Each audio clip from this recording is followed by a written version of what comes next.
who have done some good things. Like brother like LeBron, give him his props. He realized he hit the lottery. He gets millions of dollars for running up and down the court and throwing the ball in a hoop. And for him is what he realizes the opportunity that he had to move the ball forward. And we love talk about the John Lewis's, the Martin Luther King, etc. They weren't doing it though. They weren't doing it polite. They were doing it because they were serious about what they were doing, stood their part, the part they played in this grand scheme of things that has been going on long before we were around, is going to be going long after we're gone. And I've always hoped that more of us in our different organizations would recognize that we have more potential than most others to move the ball forward.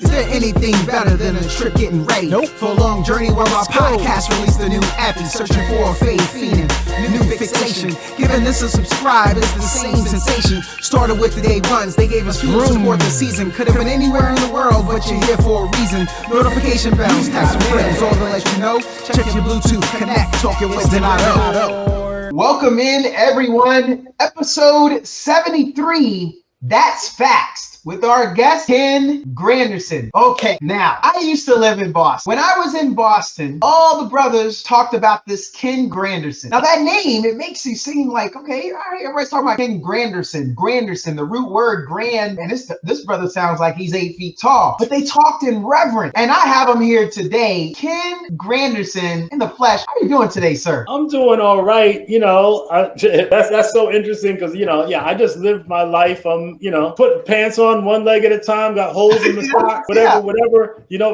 what I'm wondering about you, Donato. I'm hoping that you wasn't hanging out all night and you're still wearing your J5 gear.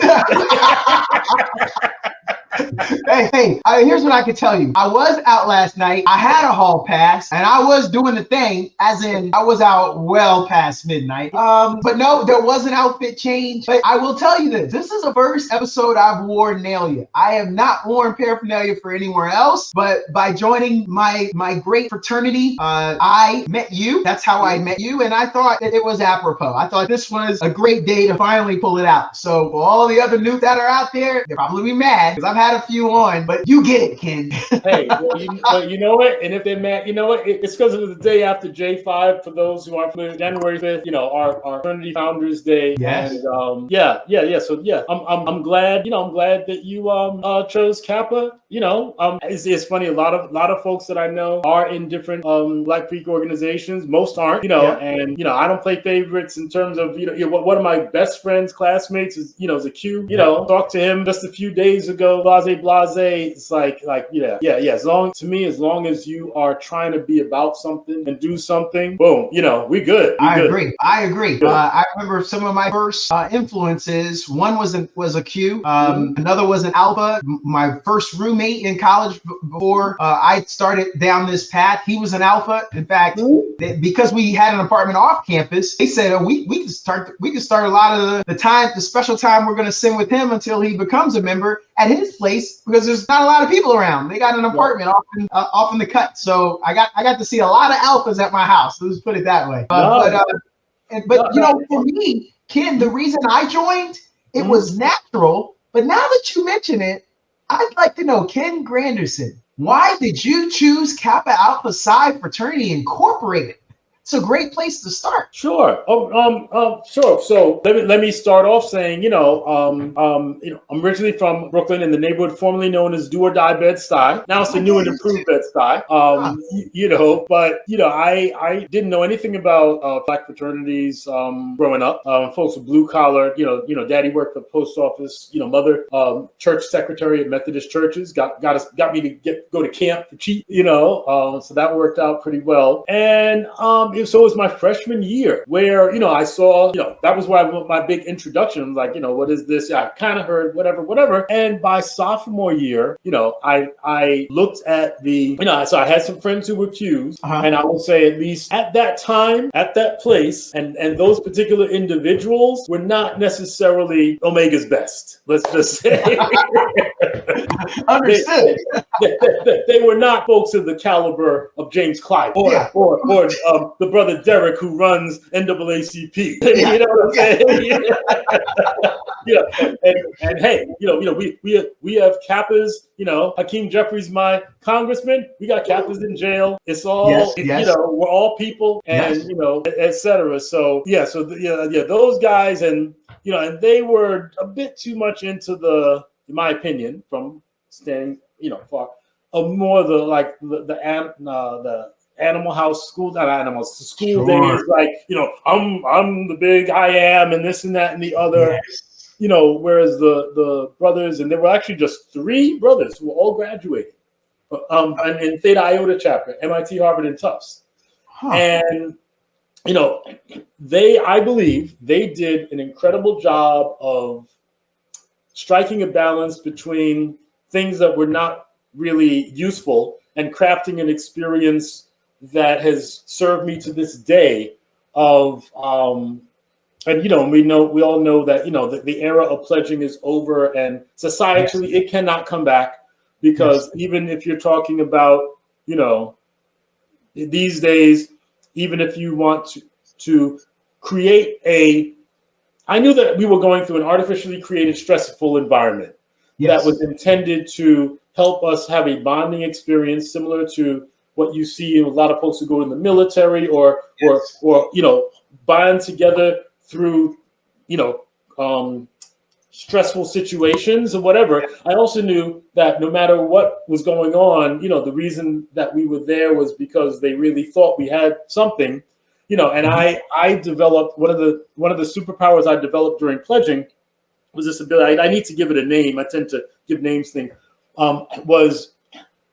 Was imagining my future self looking back on my past.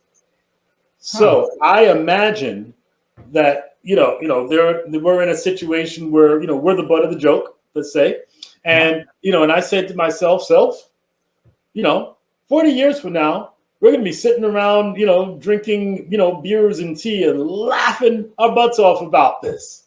And that realization, and I know psychologists would have some sort of term for it, but removing yourself from the present challenge and imagining that you're an observer, looking at it from afar, and then giving it a different context where you're like, yeah, this is actually funny if you're not us, that I found to be an incredibly powerful tool to get through challenges in life. So that was one of the things that I learned, through the pledge process. And, unfortunately today, you could tell somebody, we're not sure you can make it, and someone's going to break down and sue you for, pain and suffering. Kunovich and Lau is going to be right there and all. So unfortunately, for those who, in my belief, did their best to create a situation to help us move past our mentally imposed limitations and realize that we can do more. We are more capable. We are more powerful than we imagined. Unfortunately for those, there were too many folks who just found this to be a great opportunity to massage their ego and impress women. Yes. And, past was the past, present's the present. I'm looking towards the future, so I'm glad that our various organizations hit. My business partner is a Sigma, second best fraternity in the world, except when my Alpha friends are around. I'm glad that there are different venues. Earlier today, I was at an NAACP meeting, and folks talking about the legislative process, and the sister who runs it is a political powerhouse, explaining how they escalate things in the agenda. There's folks. It doesn't matter what team you're on, or if you're on nobody's team. We all have an opportunity. I believe we all have an opportunity to bring something to the table, whether it's this ourselves or through our kids or through folks that we touch. And I'm just hopeful that our organizations, regardless of the processes, whatever, are still creating the mindset that values achievement and that values, looking past our own personal, comfort and benefit and all, because, I am someone who somewhere along the way, I realized that I had gotten luckier than many, probably most, not as lucky as a whole bunch of folks, but even like being born at the time and place, being able to go have the school background that I have that positioned me to be able to get into MIT, boom, boom. And I've always felt that part of the deal, part of the unspoken deal of the sacrifices of the people that we love to talk about next month in Black History Month. Quick question. What kind of car did Martin Luther King drive? Oh, man, How about this? What was Malcolm X's net worth? Oh, sheesh. You don't know because it doesn't freaking matter. That stuff is crap. Yeah. And I can't stand the way that so many of us have gotten into this thinking that those things are important. There isn't a single person, except maybe, some newer folks who in sports and entertainment, who have done some good things. Like a brother like LeBron, give him his props. He realized he hit the lottery. He gets to, millions of dollars for running up and down the court and throwing a ball in a hoop. Good for him. He isn't, but he realizes the opportunity that he has to move the ball forward. To and we love to talk about the John Lewis's, the Martin Luther Kings, etc. They weren't doing it for self. They weren't doing it for likes. They were doing it because they were serious about what they were doing, and then understood their part, the part they played in this grand scheme of things that has been going on long before we were around. Is going to be going long after we're gone.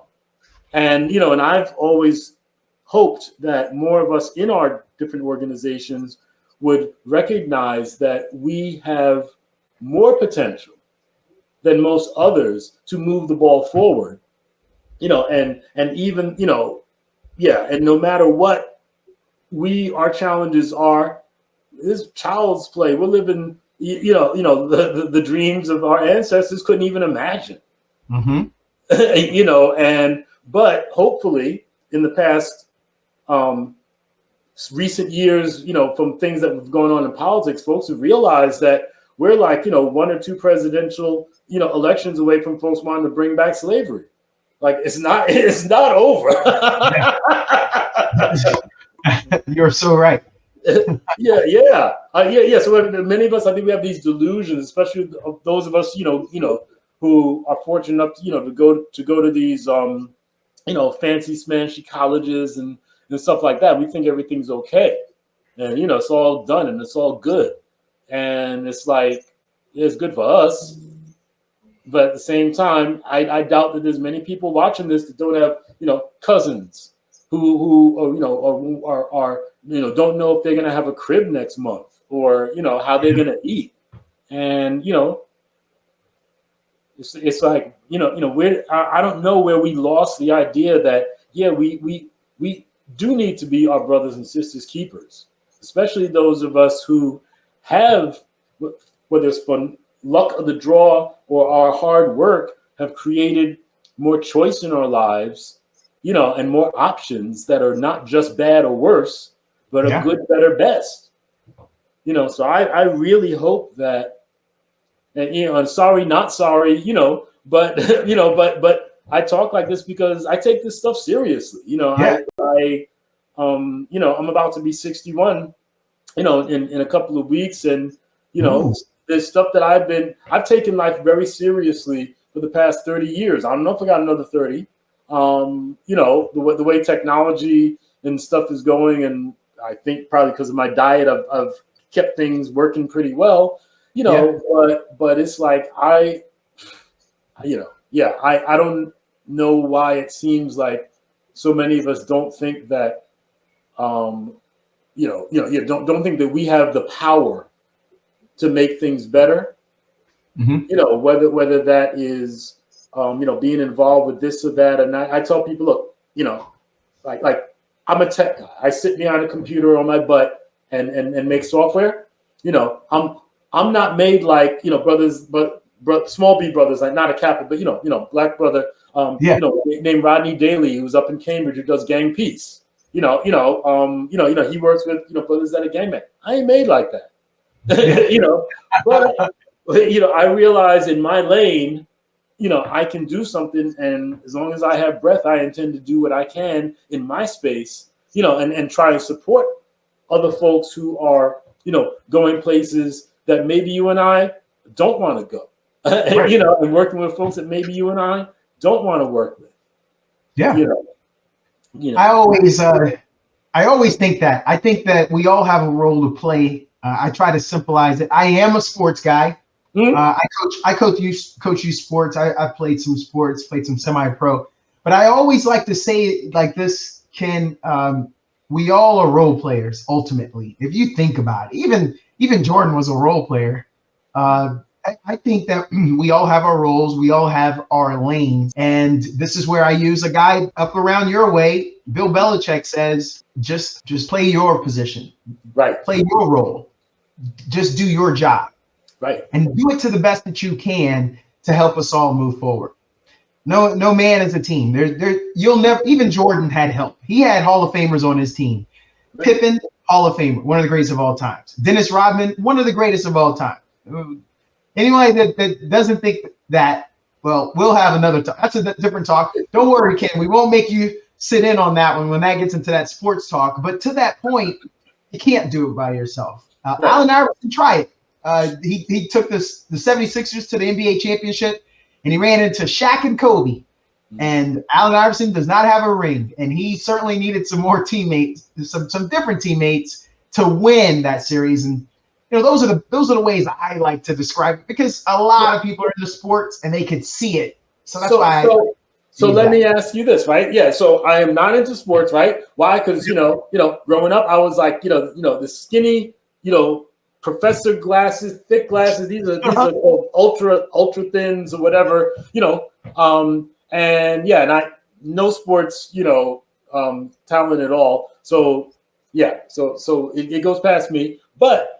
I do recognize that as in some ways, there's a certain overlap between like the pledging experience of training it can be used for training for leadership, giving folks discipline, putting folks through certain things. So here is my question, right? And it's not a criticism, because, I'm hard pressed to think of any field of human endeavor, that's a Kappa term for folks who aren't familiar, where we have realized the potential that we have. So my question is, something I've never figured out is, with all of this training to work together, blah, blah, blah, in the world of sports, why does it seem to me, and maybe to a nerd like, I'm looking with nerd vision, why does it seem to me that a lot of that has not been translatable into, things that create tangible, positive forward motion? Sports, I don't know about now, but the interesting story, back in the 90s, one of my Sands, who's no longer with us, was trying to do some business with Cecil Fielder. Oh yeah. And I went out to Grosse Pointe Farms, and meet him and his wife. And at the time, I think there was a strike, whatever. I think around that time, it seemed like there was a turning point from Ken's, possibly, I just paid attention to it, so I thought it was relevant, but maybe things were going whatever. But around that time, seeing our mainstream society move away from what I would consider being authentic about what they did to it being all about getting paid. So for example, in the 80s, I was like, the number one DJ in the black college market up and down the, like New Haven to New Hampshire and this and that, Yeah. And the music, when I go out and I hear music, I almost always hear stuff that I played. Why? Because it seems to me that back then folks were more about, I got something to say, or I want to make some music. I want people to have a good time. Throw your hands in the air, And at a certain point when it became commercialized, it's about, well, how can I sell records? How can I sell CDs? What's the new trend? And so that's a product that's made for that 3-month window. Yep. Hey, folks, that's why folks you don't hear most of that crap no more because it did its job. It sold, what anyway, I saw that happen with movies. Yeah. Another theoretical question. What did Wizard of Oz make at the box office? Don't know, don't care. No one ever asked that question. It used to be, is the movie good or does it suck? Yeah. Yeah, that's what makes it the box office unless I got family, friends, or I got investment money in it. Otherwise, it don't matter. Or I own a theater. Other than that, it doesn't freaking matter. But it seems like that's all we pay attention to. Box office. And in sports, it's all the same thing. No more Jackie Robinson, not no more. Very few Jackie Robinsons, Muhammad Ali, even being I don't do sports. I'm believing that they're in it first for the love of the game. Yeah. And many times the sportsmanship and the character and all these great things, not how big a contract can I get. Right. That totally changes everything. The foundation, why you get started with something becomes the foundation of where you go with it and how you use it. Yeah. That's a good point. Yeah. So you were saying you were from Bed-Stuy. My dad is from there. So okay. Maybe I'll spare everyone from me saying, hey, did you know any Washingtons, my last name, to see if you figured it out. There were 15 of them though, Ken. So growing up, I was just kind of curious, did you live, and they weren't even the biggest on their block. There was a family next to them that had about, I want to say 20, maybe it was 18, but it certainly was more than 15. What was it like during your time growing up in Bed-Stuy? Well, so here's the thing, right? So, New York is always, they say 8 million. They've been saying that for 50 years now. But if you got about 2 million folks per borough, that it's likely that unless you live near them or go to school or go to the same churches or you're in the same clubs, if you do sports, or rival high school, you didn't know them. Yeah. So you said Bed-Stuy. Do you remember what street? I really don't. Of the things, because I know he went to a PS, so I couldn't even remember that number. Mm-hmm. Van Buren is like one of those things that kind of out. Okay. Yeah. It was a few blocks up. Yeah, because I grew up on Stuyvesant between McDonough and Decatur, and Van Buren was about a half dozen or so in where the President streets, are. So see, that would be far enough away. Because when I came outside, I generally would make a left turn and walk a few blocks to go to the A train Utica Avenue station, and I went and I was going to school. Growing up, it was pretty much going to school. My folks were very involved with their church, and so it was like church activities or we're home. Yeah, I'm a nerd. I'm not out playing ball, stick ball, and putting the milk crate up on the thing. So. Well, it certainly kept you safe from the stories my dad passed along. Ken, one of the things. Hold up, but I will say this: so even though they call it do or die Bed-Stuy, there were some local gangs like the Hellcats and stuff, but it was pretty much like don't hang out with certain folks. And they generally won't be static. Like you knew who the troublemakers were. Yeah. And you just, if you kept this for the most part, of course, every now and then, things happen. It seems to me that if there ever was honor among thieves, that has gone the way of the dinosaurs too. And, and you have folks, even in the other sides of our society that, in my opinion, used to just be on the fringe, but were mainstreamed in the 90s by the type of music that got me to decide I'm getting out of DJing because I refuse to play music that is celebrating the destruction of my people. Yeah. We can talk about that a whole another whatever. Yeah. But I enjoyed that because I created experiences of joy and fun. And, or mating rituals, Yeah. But I mean, I'm saying, yeah, because it's funny because for the black students, the whole party scene was like a mating ritual. But for the white students, it was like sit around and drink beer and get drunk. So interesting. But I digress. I digress all the time. But No. But yeah. So you know what? So just to give like a data point or whatever, right? A little skinny, Coke bottle glass wearing kid, and I was taking the bus and the train from like third grade, okay, by myself. Yeah. The worst trouble I ever had was I think I got stuck up for my bus pass one time, and my glasses got broke.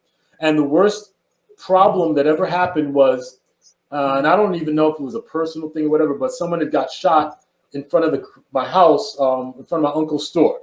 One time, 17 years. Okay, so. Huh? Not bad. Well, in today's reality, and again, this was they called it do or die bedside. It's supposed to be such a tough neighborhood. In retrospect, compared to what I believe we have tolerated. Yes. At this point, it's sort of hard to put the genie back in the bottle. But I was one of a few people and didn't have as big a megaphone as folks who tried, to try and push back about the normalization, if not glorification, of self-destructive or predatory, to your neighbor's behaviors. Yeah. So, in our mainstream, in music that became mainstreamed. Yeah. And media that became mainstream. Yeah. So I always like to ask this question. It's senior year. Whether it's a brown bag lunch or your school lunch, but bear with me here. You got your tray. You just got the lunch cafeteria lady just put a schlop of something on your tray. You go out. What table are you sitting at, Ken? And who's at that table? Well, okay.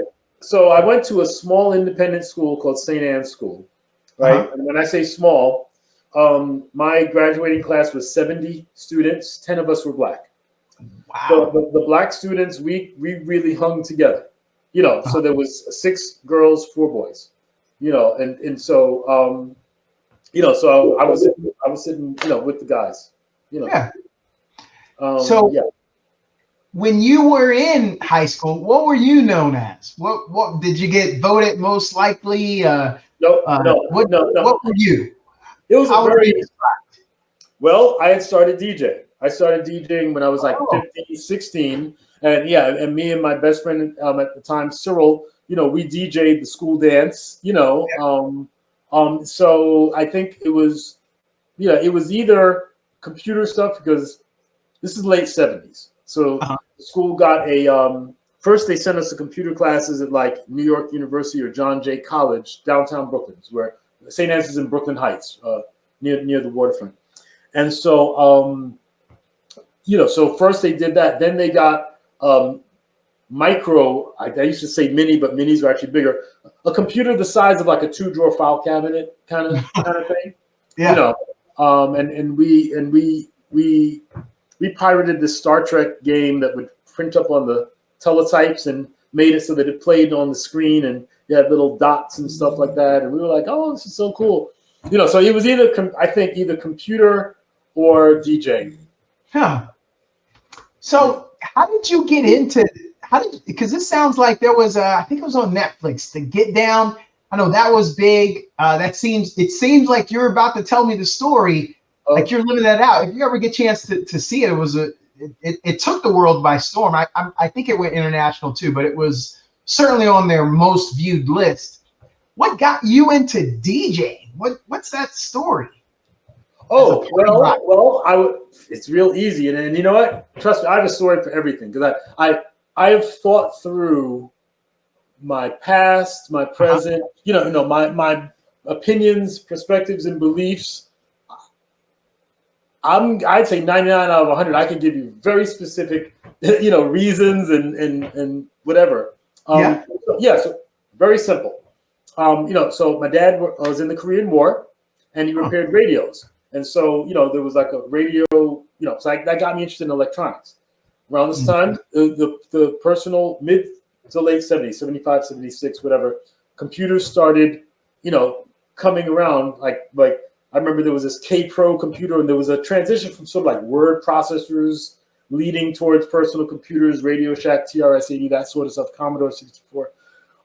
We couldn't afford computers. So I got into stereo. It was electronics. That's simple. I had one turntable. My dude had another turntable. We would I get on the bus and with a crate of records and something. We would practice. I mean, wow. Yeah. So literally, it was. I wanted to do computers, but getting a computer was out of the question. So I ended up, getting into DJing. Connected with some folks who were in New York. Were trying to unionize it, which was really good because I learned between. It was called the American Guild of Disco Programmers. Between them and a brother named Mike Neal, who was a counselor at one of the Methodist churches that my mother was the cook at, he taught me how to blend and how to count beats and stuff. And so, by the time I got to, funny Guild of Disco Programmers thing, right? Yeah. This is mostly run by white folks, right? So Stash and Norma were a couple that had a company called Disco Van 2000. They didn't do, they were Saturday Night Fever type DJs, right? Okay. They had lights and stuff. They didn't do gigs for less than $1,000. I never saw $1,000, right? I'm like 15, 16-year-old black kid, right?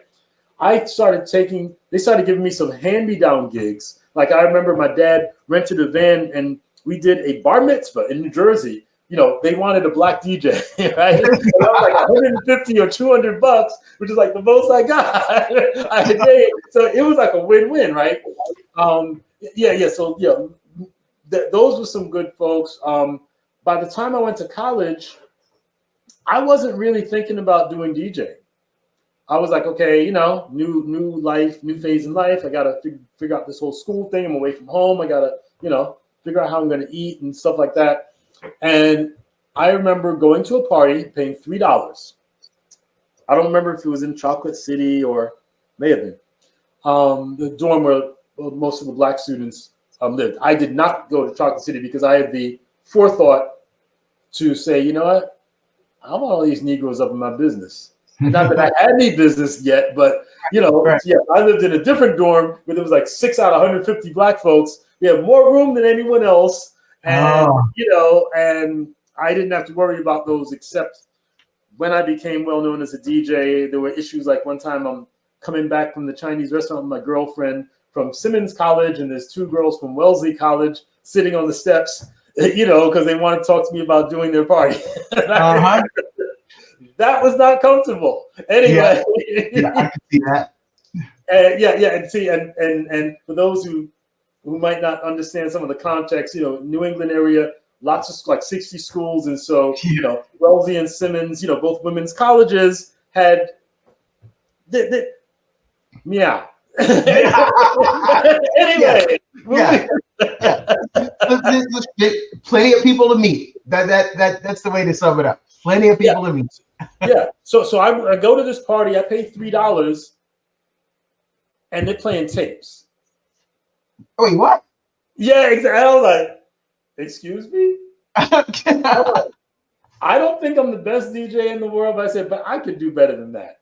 Talked to my folks, drove my speakers up, and next thing you know, I'm DJing. And so one of the things I believe in general, outside of like conversion experiences and catastrophes, I believe that most of us are pretty much the same person throughout most of our lives.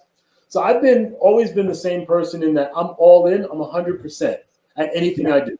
So when I decided to do DJing, I was like, I want to be the best DJ ever. And so while other DJs would roll up in, a car, whatever, I ended up, getting a budget renovan. And I still have a picture of, I got speakers that from a wholesaler, not wholesaler, what was Sanford and Son? Junk. Well, they were junk dealers, but yeah. There's a nicer term for it though. More political. What did he call it? Well, he thought it was an art dealer. No. What I'm saying, not junk, but folks who buy out of date stuff and resell it. Anyway, back in the late 70s, before Charlton Heston had lost his mind, long before he lost his mind, he was doing movies like Earthquake, and they would say incense around, and so there were these speakers that were specially made for these movies to have, like, where you would vibrate. And the guy named Pierre Toutant, never met him, talked to him on the phone, I think it was in Cleveland, had bought out all the sense around speakers, sold them. My MIT thesis was, as a bachelor's, you have to do a thesis, right? And it was designing an amplifier circuit that was more efficient and would be less heavy and not as hot. Those are the issues with big amplifiers. Heavy, like the gigantic iron kind of heat sinks to dissipate the heat. So I had a theory about doing a circuit that would be more efficient. And so my thesis advisor connected me to this guy who was like, yeah, he's a surplus dealer. Okay, all right. Yeah. And I bought these 4 foot by 4 foot, 200-pound subwoofers. Two of these things, $200 a piece. Had them shipped on a truck. And those were my main bass bottoms. I had 6 bass bottoms, horns and tweeters. So I packed up a van, and because I wanted you, when you went to one of my gigs, Discotheque Productions was the name, and I still have pictures. By the way, I'm a pack rat or archivist, so I have pictures and stuff from back in the 80s or whatever. So I have a picture of me and my DJ partner sitting on the set. Because when you went to our gigs, we wanted you to walk in, and that's what you go. So Ken, I normally do this behind the scenes, but I'm gonna do it to air. When I make this promotional reel, by the time people are listening to us, they have already seen it. Okay. I'm going to need some of these pictures. I generally ask for 5 to 10 photos. Okay. I'll take as many as you'll give for this, because I'll give you a link to a Google Drive. This is going to be awesome. Take what you want, okay? This promotional reel is going to be awesome. It's going to be cool. So, and I'm just realizing, right? Here's a good Kappa story, right? Yeah. I don't know if you ever heard about the motorhome. No. Oh, wow. One of the brothers from 83, Derek Brooks, had this brilliant idea, and I'm saying in a good thing. So the Greek picnic down in Philadelphia. I think it was in August. A lot of the fraternities. And so I'm saying, obviously, not saying this for you, but right. We'll come down and get together. I think it's like second week in August or something. Whatever. Really nice. Vibe. Folks coming from, I'm guessing, probably just the Northeast and maybe South. And I don't know how much it would cost to, travel down there, get a hotel or whatever. Derek came up with the brilliant idea of, let's rent a motorhome. Yeah. 6 of us rented a motorhome. It was like $830 for the weekend. They loaded it up, with food and drinks and this and that. And we had this even more brilliant idea. Let's try and make some money. So we tied some of my speakers to the top. There's a brother down in Philly who rented a hall. We tried to throw a party. The party did not turn out well, but we had so much fun. We're at the motorhome all day. Had the speakers out. I'm DJing and stuff. And I got a picture of us on the motorhome, but before we left town. So yeah, wow. I think it became a few sets of brothers did that in some subsequent years. I say to people, as a family outing or whatever, if you have someone who can drive a 27-foot vehicle, because I don't know if it was a special license Derek had, but I'm from New York, so I didn't even have a license at the time. I'm sure. There's no way I could imagine, trying to drive that sucker. But also fun story with that. I almost died. So, so we're DJing, DJing and whatever. Other brothers, handing out flyers and this, and that, and the other. And we're like, okay, starting to get dark. And, we wanted to drive over to where the party spot was going to be. Right. So Now we drove from Boston, Cambridge, Mass, down to Philadelphia. You could probably guess we wanted to make sure we secured things really well. Right. Yeah. So we're driving from one part of Philly to another. don't want to spend as much time securing them so well. So me and my son Joe, same brother who went out to meet Cecil Fielder with. We get up on the top of the thing, and so we had some sort of tied. But we're like, we're just gonna keep them, keep the speakers kind of in place, and just don't drive too fast, all right? Nah, famous last words. Almost right, because so we start pulling off, and then, he's going slow, and he never really went super fast. When you're on top of a motorhome, and you're on top of the motorhome, so up there isn't much except these things called trees. And the branches start hitting you, and there's little twigs, and then they start getting thicker. And we're like, oh, man. Hey, Derek, can you pull over? It's hot. Derek has rolled the window up. Oh. They're playing music on the car radio. Like, Then we look ahead, and I know what Wile E. Coyote thinks. There's there is an archway. Oh no! And we were like, "Oh, I'm not gonna." I know you like to keep it clean, so I'm not gonna say what went through my mind, right? Yeah. But we like laid down. There's two of the middle-sized speakers. This is what we brought down there. They're called Altec Voice of the Theaters, right? And so we laid across, and we're just like, well, hope Derek is as good a driver as we think he is. The fact that we're having this conversation is testament that he is as good a driver as we think he is. Oh my God. But that was a funny story that I don't even remember the last time I had a chance to tell that. Good times. It's always like that. I'm just glad that the Roadrunner didn't paint that tunnel. And you guys that was the other part that could have happened.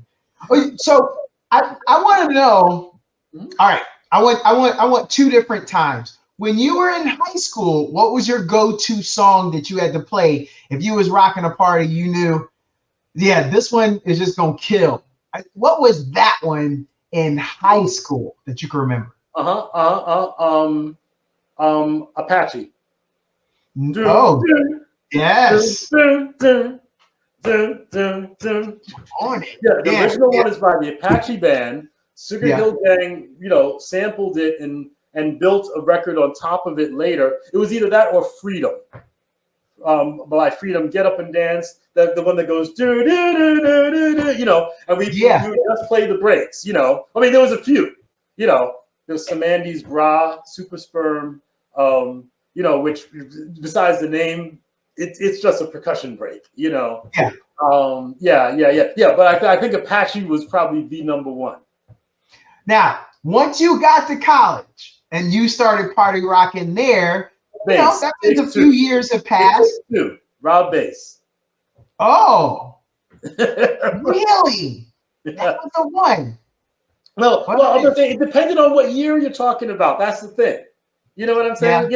But that was the first one that came to mind. Yeah. Over time, there was different songs, but I know that was a guarantee. You know what I'm saying? And, yes. Man, I still squirm if that song came on right now.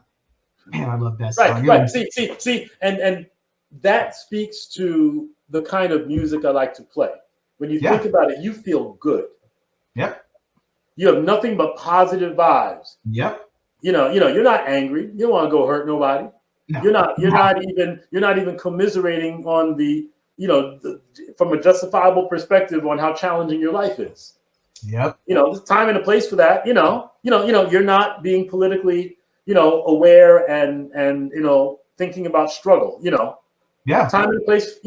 I believe, for many, many different things. But that was the kind of music that I really, really enjoyed playing because it created experiences of communal happiness. So when I met brothers in 2007, our fraternity brothers, it's like they could see the future. They were all talking about you and where you were headed and the momentum behind you. And then I actually had a gentleman on just a few episodes ago, and then even he spoke about where you're at. So I'd like to talk about where you're at. We named this That's Facts. And I want to know what's the long road, but how did you get to BlackFacts? What I would love to know how it came about, what you went through, and how we got here. Oh yeah. Trust me, yeah. Actually, besides stuff on the wall and there's books and things like that. Again, I'm the pack rat. I keep everything. So yes. So I told you that I had the love of computers. Couldn't afford it, so I did did DJing or whatever. But I still had the love for computer. Oh, another fun thing. I show up at MIT, right? Yeah. And I was thinking of going computer science until I saw many of the computer science students, look like they were one step away from being like the Unabomber, living off the grid or whatever. And I'm 17 years old. I'm away from home. I've only had like a couple of girlfriends. There's girls here. I don't think I want to be like those guys. No. I had enough wisdom to realize to be able. I'll never say I'm a prophet. I don't think anyone does a good job other than every now and then dumb luck telling the future. But the signs were there enough. It was like I know what lies ahead on the path they're on, and it's not how I want to spend my late teens and early 20s. It looked like a lonely train is where they were headed. Exactly. Well, no. They have their Dungeons and Dragons friends. Yeah, that's true. But it's different. Yeah, very different. Except it seems to me over time, there's a lot of women who've gotten into some of these things. So it's different now. In addition to just looking at some of the, but I would never name any particular names, but women at MIT back in 1980 don't look like they look today. Yeah. But anyway, moving right along. People are pretty diverse nowadays. They come in a lot of different shapes, sizes, and packages. Yes. So so what happened was after graduating, I was doing hardware. So because I did electrical engineering instead of computer science. So it tied in with the DJing. I'm doing circuits, making stuff. My first job was working with a company that did a blood analysis device for diabetics that was pen size, whereas before then they were like these big boxy things. Yeah. And we designed the circuits for that and stuff like that. And so another interesting story. This one will probably rub some folks the wrong way, but I don't really care. Was that because I realized in retrospect that I had set some of the foundations for my decisions later on, including BlackFacts. Senior year, well, and I say to people, I was DJing a lot, I was also an early adopter, of participant in the cannabis industry, and so I say, to folks, I'm probably the only person you'll ever meet who said that they partied through MIT, and I had so much fun, I stayed an extra year. I mean, if you can do something right, you got to keep doing it. There you go. Right. So in my second senior year, right? The first one needed to be done over. I mean, there you go. All right. So my second senior year, I'm interviewing. And after interviewing for the second company that was a defense company, I made a decision that I wasn't going to interview for defense companies anymore, because I said that I never wanted to create something that I might want to wake up one morning and hear that something that I created had killed 1,000 people. Yeah. And so I didn't realize it then, but I set myself on a path where I've been committed to using technology for the good of humanity in writ large, and Black people in particular, based on certain experiences I had several years later. So I wanted to get some, I'm doing the job as doing the hardware stuff. I wanted to get back in computers. I got a personal computer by JVC, the same people who do the boom boxes, Victor Corporation, same company that made IBM clones, and helping my same, brother who, went out to Cecil Field, whatever. He was trying to do a Black Business Directory, helped him set things up on desktop publishing, 1990. Had him using PageMaker on Windows, half the price of what it costs on Macs, actually. And so I got into, doing more computer related stuff, started getting jobs, doing temp jobs with Kelly Temps, going to offices and helping them with spreadsheets and things like that. Ended up working with Phoenix Technologies. They were the first folks who legally cloned or commercialized the IBM compatible business, right? Wow. So back in the 80s, if you had an IBM compatible PC, the first thing when you turned it on, we were like, copyright Phoenix, and during my time there, I was doing software testing. Okay. Yeah. I got the programming bug again from back in high school, and I said to them, hey, if I take some classes in programming, will you do tuition reimbursement? And they said, well, the only programmers who really have are programmers who program the chips or the video drivers, because their business was, if you were Compaq, Hewlett Packard, companies that sold IBM compatible PCs, you would get Phoenix to make sure they worked with IBM DOS and then Windows and stuff like that. And so, they said, hey, you know what? No, you're not a programmer. So, you're doing QA, so thanks, but no thanks. I said, okay. I said, if I teach myself and I start creating things on my own, can we amend our employment agreement so you have no intellectual property rights to anything I make? And they said, well, the only programmers we have are folks who are doing the chips and this. Long story short, they said, sure. So we amended our contract so that they didn't know anything. I bought 2 books that I still had the receipt, taught myself how to program through programs like, helping my boy with his desktop publishing business. Yeah. Fonts used to not only not be free, but cost a few $100 a piece. Yeah, exactly. And so, a brother from another mother, shout out to my boy Craig. He when I introduced him to one of our brothers who here in New York is like a deputy commissioner of one of the agencies. I said, Craig is like the coolest white guy I know. I said that with Craig present. That's my dude, right? Craig was working at a font company and hooked us up with these cartridges that would cost like $300 a piece that you would have to plug into your Hewlett Packard LaserJet 2, and you could get Courier 10 point. Oh, you want to do 12 point? You have to put a different cartridge in there, right? Yes. And so there was another technology of fonts that was moved on by Adobe, PostScript. One font, you could have all sizes, right? Mm-hmm. There was a company, CorelDRAW, that's still around, that had a way to convert bitstream fonts, one font size. You either got bold, italic, normal, bold, different cartridges, right?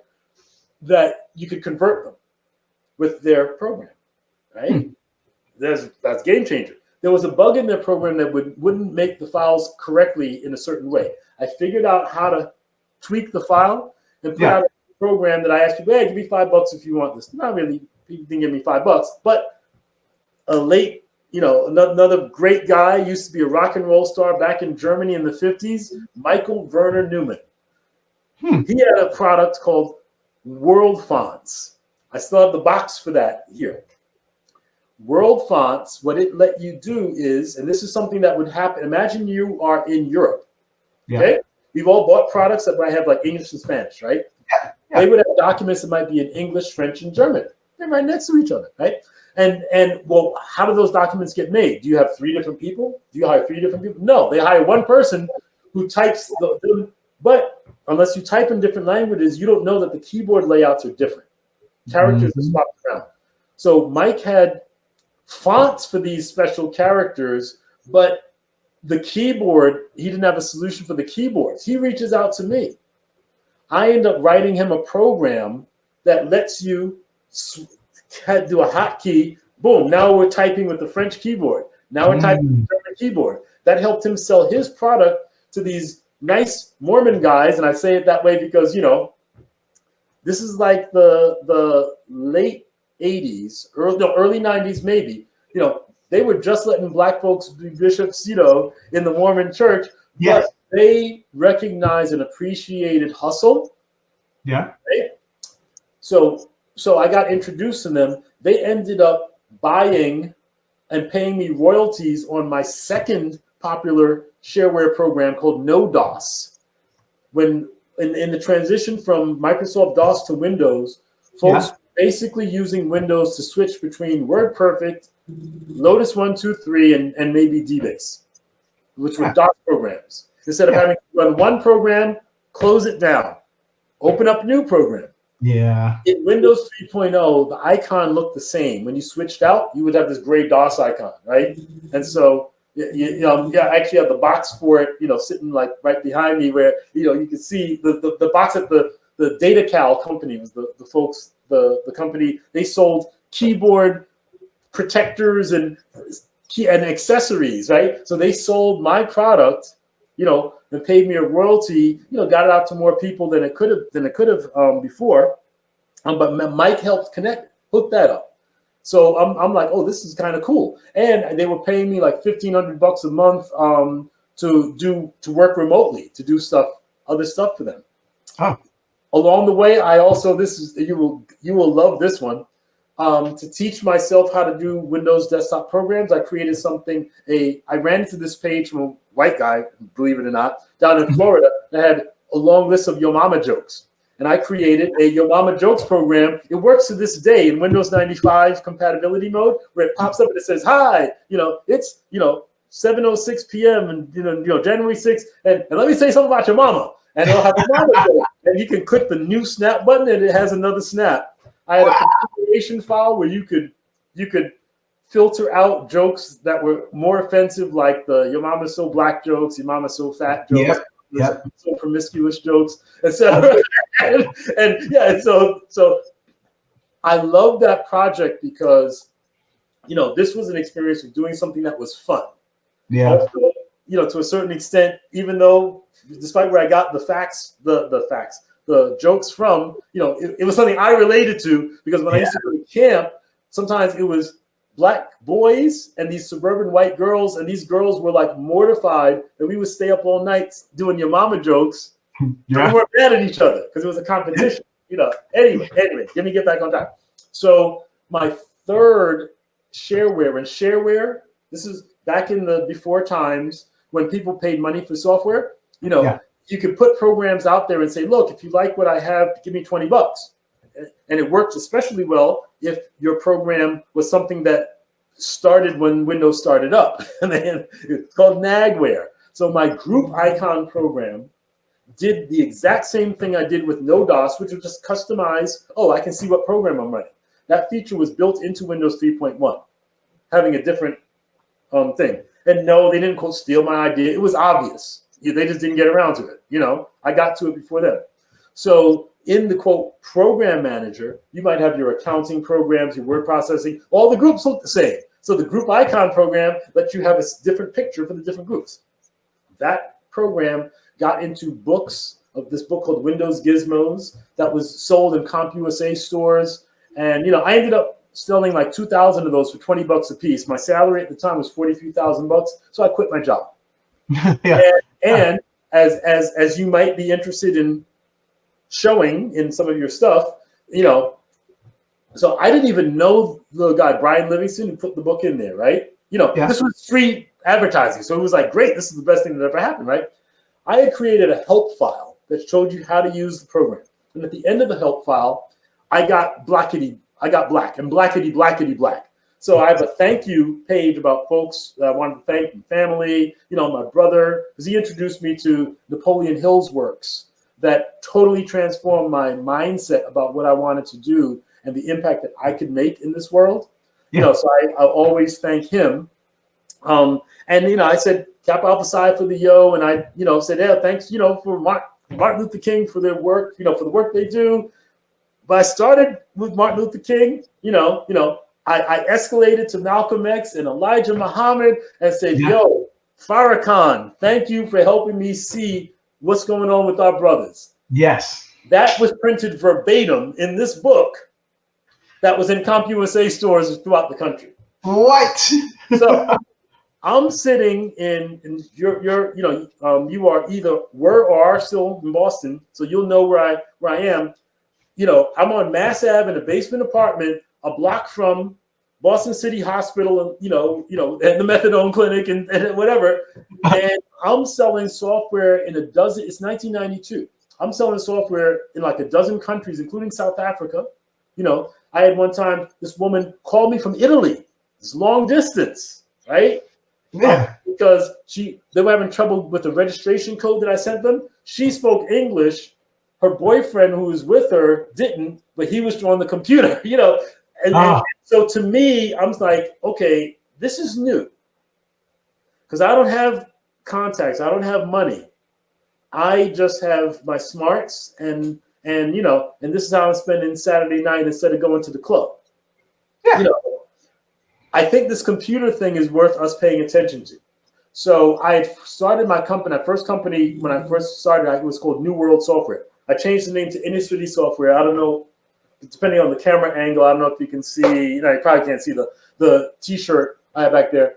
And, urban theme, with a slogan, brains in the hood. And I went on a mission to demonstrate that Black folks were totally on par, with other folks when it came to this technology thing, because I realized that it works the same no matter who's behind it. Yeah. I ended up spending the next decade with Inner City Software doing things like in 95, I did my first historical, it was the predecessor to BlackFacts, right? Where I took a book on Boston's Black history. I've negotiated with the Boston Public Library, 350 years of Black history. They let me reproduce it to create a, quote, multimedia CD-ROM, like Microsoft Encarta. It actually used the same technology as Encarta. And I was trying to get it in the school systems so that Black kids from 1995, when they were introduced to this thing called the computer, that they would see themselves reflected.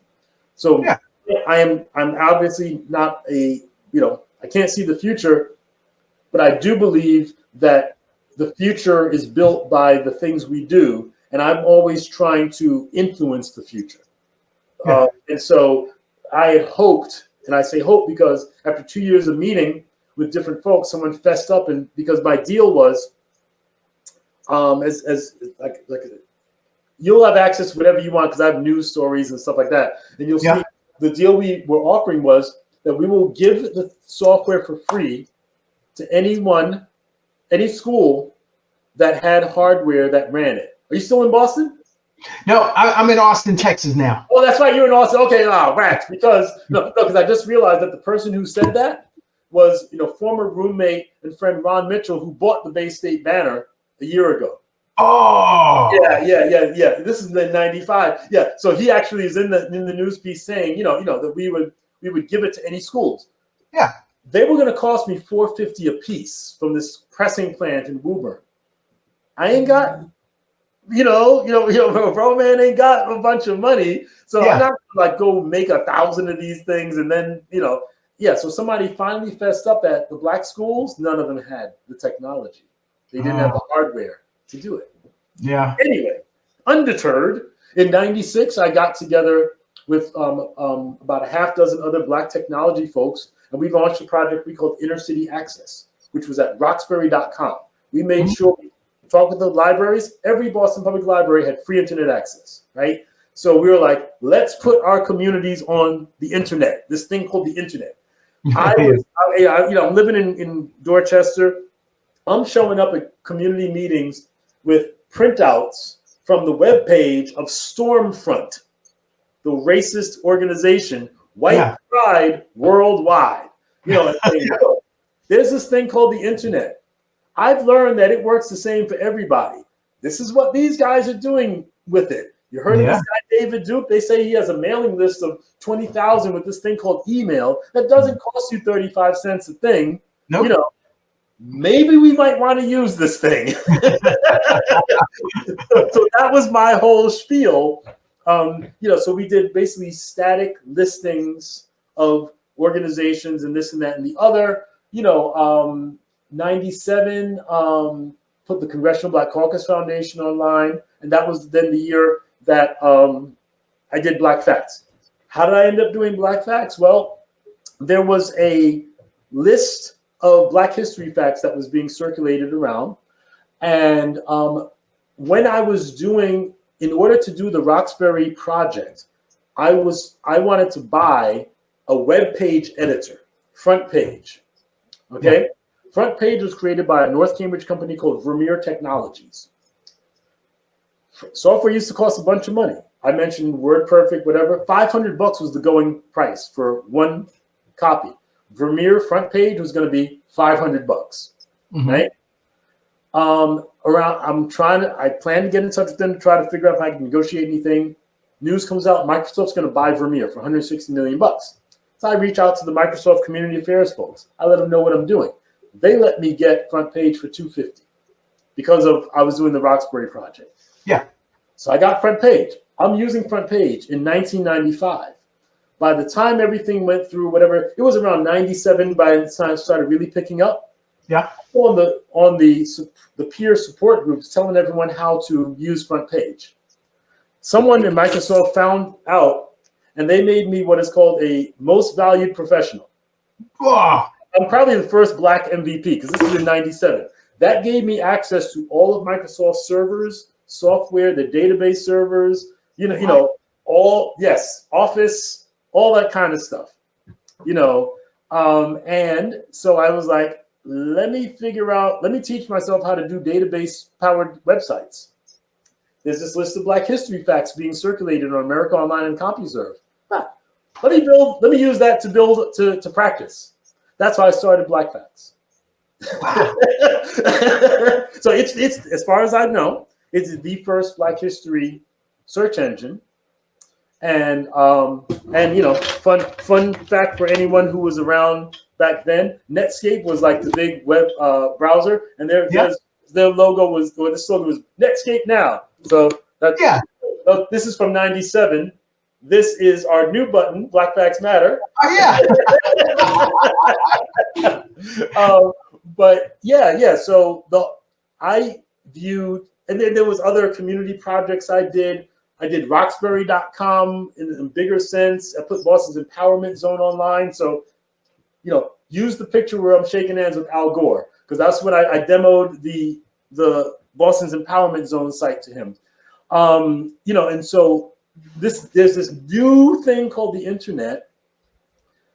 I viewed Black history as a, quote, gateway drug, because even by then, I'd lived long enough to realize that as a people, we spend too much, in my personal opinion, my not so humble opinion, and I say not so humble because I'll say it this way. I believe that if we change our priorities, we could solve all of our problems in our communities. I believe that the solution to our problems has been within our grasp, at least since the age of the computer age. And I was concerned that we would not pay attention to this and we would let it go past us.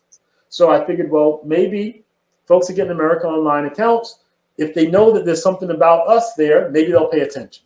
I don't know how well it turned out or not, but I do know that, unlike many Black websites that are talked about in this book, you'll see this green cover called Black Software, who came and went, unlike folks like, Skip Gates, Africana.com, that started after BlackFacts, and now don't go there. It's like either like a Chinese wares or porn site.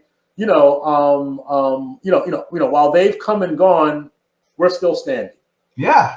And with over 1 million Black historical and news, we pull global Black news from around the world every day.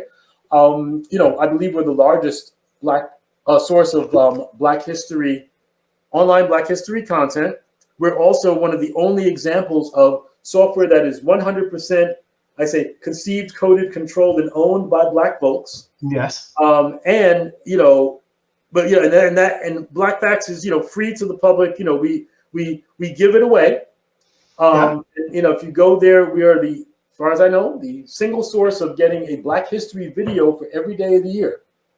Wow. And as a business, this is BlackFacts for schools. This is our videos. This is an educational product where we're actually using generative AI to create classroom exercises, quiz questions and answers, teacher talking points, and more to empower teachers who might know Harriet Tubman, Sojourner Truth, but they don't know, Katherine Johnson. They don't know Kizmika Corbett. They don't know most of the 1,000 videos that we've created in 12 different series, from series on Black heroes in general, Black women, Native American folks, Black LGBTQ folks, Caribbean revolutionaries, Afro-Latino folks. We're starting an Asian American because we're trying to be, hit all the diverse groups. And so, what we're looking to do is empower educators who they don't have to be experts, to engage the students. The videos tend to be short, designed for, Generation Alpha and Gen Z and Gen Alpha who get their stuff by social media. How many folks are going to be reading textbooks, and so we're in 12 states, about 40 schools in 12 states. We're trying to get into more states. If you know any educators who think that, as the shirt says, that BlackFacts matter, please get them in touch, get in touch with them. We got demo accounts, we price it so that it is less than what most large schools will spend on a school outing. We give access to the entire faculty. We're looking for folks who know the education space and can be affiliates and stuff. So, we're just trying to stay in our lane of creating the tech, because we're not educators. We're not, we're tech guys. I'm really the tech guy. My business partner Dale is more the business guy. So my whole thing is always using technology to empower us. So for example, like as we're in 2024, when I went to the NAACP meeting, I was trying to show some folks a couple of civic engagement applications that I'm building that leverage AI and speech recognition. I've waited 30 years almost. No, not 30. 97. This is 97 with Dragon, naturally speaking. I've waited that long for voice recognition to be good enough. It's become my go-to. That is my default for how I do certain things, right?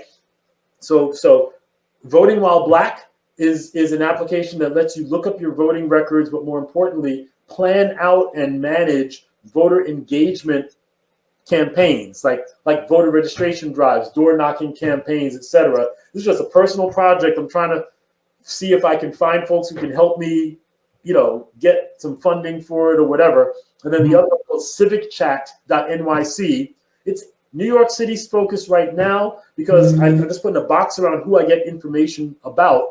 But the idea is to be able to explain, either by picking elected offices and the language of your choice, either picking it and it'll print and read it to you, or the AI stuff that I'm going to build in will let you ask a question. So what does the city councilor do? Or like, hey, like there's folks down the street that's, having loud parties. Who should I call? That sort of stuff. So I'm doing these, as primarily as demonstrations. I think, but hopefully, if I connect with the right people, they can make an impact. That's always the goal, but also as demonstrations of creating technology that's for Black folks that is not entry level, me too, let's teach the kids to code. That's nice, but I don't know if that has moved the needle on anything, anytime, anywhere, except for those kids, which is good. But if million folks doing that, I create, websites that get millions of visitors. A decade ago, because thanks to my senior programmer at Inner City Software, who was a sister from Saint Lucia, Diana, who connected me with the government, a decade after I shut Inner City Software down in 2004. The industry, had changed, and I never was able to kind of parlay doing the community stuff to get into the business world. Yeah. I won't say that. I used to say that, Black folks in Boston were just terrible at networking, whatever. I've actually started asking Boston for my forgiveness because systemically we're terrible, in my opinion. We are horrible. What I mean is what we don't do is what I do, is when I find out about what you do, I get on LinkedIn and I make a three-way, introduction. And people say, oh, thank you. I was like, no, don't thank me. To quote Chris Rock from his classic, was it Feel the Pain or whatever? He was talking about Black folks and other people. Certain other people want to get credit for stuff that you're supposed to do. I'm like, man, he's like, that's what you're supposed to do. Yeah. In my mind, if you have access to opportunities, funds, whatever, and someone who could use that, and you don't take action to make that happen, in my not so humble opinion, you're making a mockery of the folks that you're going to celebrate next year. Yes. Next month, excuse me. It's like, it does not cost you money to make a referral. Now, you might want to do your due diligence to make sure that they know what they. Yeah. And that's why anything that I talk about, I tell people sometimes, some people may think I talk a lot of crap, but I have links. I have, you can go to KenGranderson.com. You can see 30 years articles, news stories, whatever, because I will back up anything that I say. And, and so, you want to do your due diligence, because if you're the only Black person in that bank or, high position that you got to, and your frat brother, leans on the shield and you hook him up, and it turns out that he was, a total loser. Now you're the last Black person that's ever going to get that role. I mean, that's real, right? And so it is. But at the same time, I believe that if we don't, now I'll do it. I'll say this in a fraternal way, because achievement in every field of human endeavor, right? Yes. That's what we talk about. In my opinion, achievement always exists outside of your comfort zone. As a sports person, I'm sure you can relate to it, right? Running, say you're a track, whatever your best is might be better than anyone else. But if that's what you do, just rolling out the bed, that's not achievement anymore. Achievement is only when you're pushing yourself past your limits.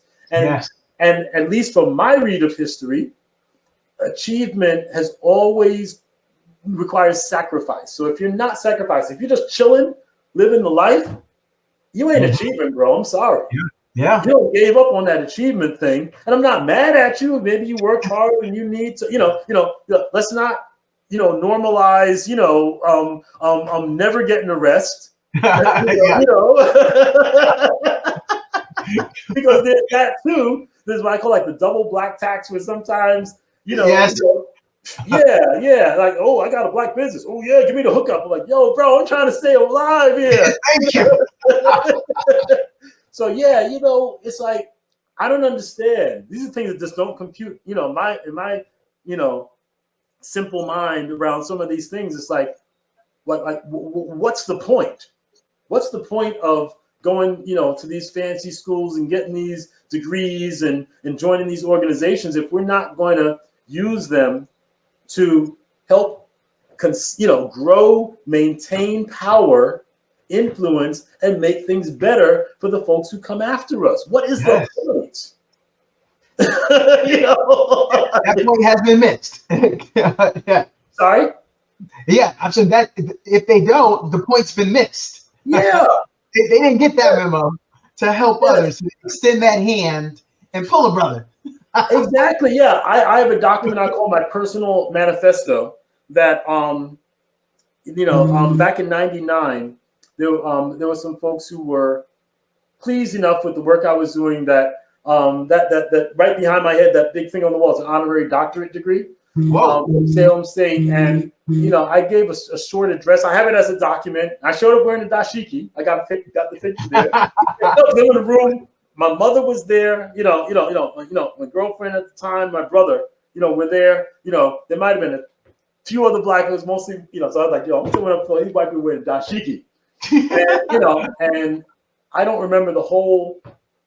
It's a short piece, right? But I call it my personal manifesto, and I said, that and I actually said to them, hey, if you haven't realized I'm a black man, and some of us think we gotten past that, but sooner or later. But anyway, I said that I recognize that things I take for granted were paid for by the blood and sweat of folks who come before me.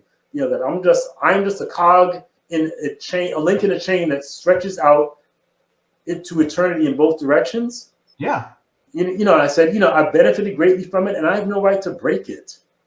Yeah. And my concern is that too many of us have broken that chain, and that's why a lot of the brothers and sisters who are living on the edge hate us. Yeah, that's exactly right. They see any compatibility, no connectivity, and the only thing they think is, oh, you got all that money and there is no attachment. Like you're in a whole nother universe. Right. A whole it is. You know what? And the crazy thing is that, so I live an interesting reality where I've got one foot in the world of the Harvard, MIT alums, and another foot because the longer I stayed in Boston, the more my social circle was native Black Bostonians. So my other foot is living folks who are on public assistance and subsidized housing, and thankfully, I think a lot of things go back and forth. So I don't really know many folks who are struggling with substance addiction anymore. They've come, they've made it, made it through. They made it through, and at least from my read on things, folks that I know pretty much operate the same way. In terms of most folks are, and it's not criticism, just what is most folks, I think 95% of what they think about is what's in it for me, or they take care of themselves, or and all. It just looks different depending on whether you have a whole lot of resources or you have nothing. Yeah. And but folks do the same sort of things. From my perspective, they have the same kind of mentality, and they do things that make perfect sense to them based on who they are, where they've come from, where they're trying to go, whether it's long term or they're just hoping that they make it through next month. Yeah. And so those realizations have helped me stand outside of judgment for folks, even when they do things that I wish they didn't do, because I ask myself the question, can I honestly say that if I lived their life that I would make better choices? Yeah. Most of the time, I can't say that. Yeah. When you put yourself in those shoes. Yeah. And you look. Yeah. And as much as I run into people, who are, working here and there, and they're complaining about their jobs, the folks that I know who are on the lower edge of the spectrum, of the economic thing, I can't even imagine how they deal with the constant stresses and things like that. And, I have to say, I'm concerned, about this disconnect, within our communities where, because I'm in some enough, and I'm not talking about fraternity now, I'm in some, middle class online groups where folks are really talking down about, folks who have a lifestyle they don't approve of and stuff. And I'm just like, if your choices are bad or worse, bad looks pretty good. Yeah. And I'm concerned because, I don't, maybe I'm hanging out in the wrong places. I hope I am, but I don't run into that many people who are saying, you know what, we have the power. We being, different people, we have different amounts of, power to make change and to stop complaining and talking about what they or Yep. these external forces or the system, yeah, we all know these things happened. The things that are happening, and they're gonna keep happening. With some people, whatever, you can't control a lot of that. What you can control is what you do with the next 24 hours you have.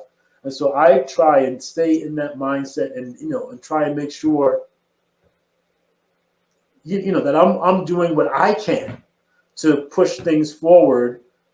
Is it the right thing? No, probably not. But it's the best I based on what I know up to this point, is the best idea I got. No, I'm in agreement. I refer to that quite often on my weekly radio show. I like to simply state that if you're complaining, then stop doing that. Stop spitting into the wind and organize. It ain't that hard. At some point you got to turn these words into action, and you never know along the way who you might motivate, what momentum you may collect, but you certainly aren't doing anything now. Because last I looked, some of these city council meetings, some of these town halls, they're free to get into. They're open. And if you haven't even been to one, if you're not even trying to go about and be heard, two, by those that you're railing against and those you need to rally, I mean, what you doing, man? What you doing? You're a barbershop politician. Right. Well, you know what? It's funny. I share with people, I usually see at least three sides, of any kind of thing, right? As well as I'm a heretic in all ways, so there isn't any kind of dogma or conventional wisdom or whatever that I accept as, truth. With that, I question everything and whatever. So what's interesting is I'm at the NAACP meeting, and I'm really impressed by what the Brooklyn NAACP does, their level of organization. I might have a slightly different opinion than what you said. Organize, it's not hard. I think organizing is hard. What's not hard, I think, is deciding that you're not going to try to be, the big man and in charge of things, but you're going to find some folks who are doing it better than you are. Yes. And ride with them for a little while. So to your point, so what I do, I live in Austin, Texas, and I'm always hearing from other Austinites about how gentrification is hitting them so hard, and they're not handling it here well. I've lived in other places. I've lived in Los Angeles. I claim to be from Virginia, and Churchill is not what it used to be. And those big 3- and 4-story houses that used to be the rough part, the black part, are now being bought out. And you know where I'm going. You're from Brooklyn. Brooklyn. No. That's block is 50% white now. Yeah. So what I say is there has to be an opportunity for you to first talk amongst your cousins. Let's save grandma's house. If we don't want to lose it, we could at least collect our money and pay those taxes. Clearly she needs help because we're not doing nothing. But the second thing is, here's what you got to do for the people that live here in Austin. You're not the first city.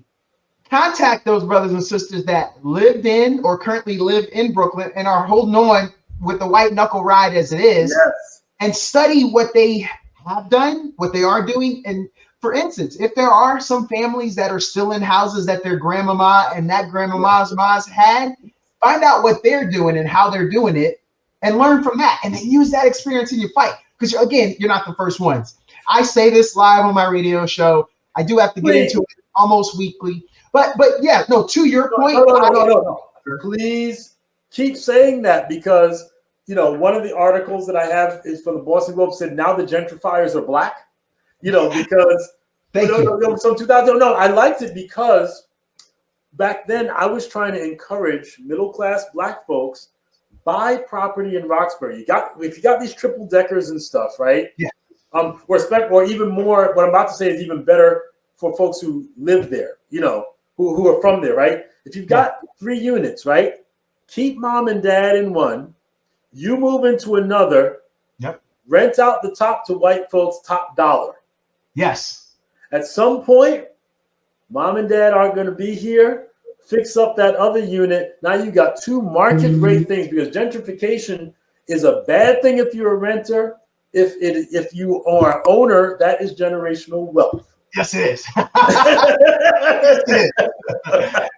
Yeah. We had one of those 4-story houses on 23rd Street in Churchill, and I can remember I went off to the Army. My parents had it. I came back, they didn't, and I drove through that neighborhood, and I started seeing the changes, and I said, "You got to be kidding me!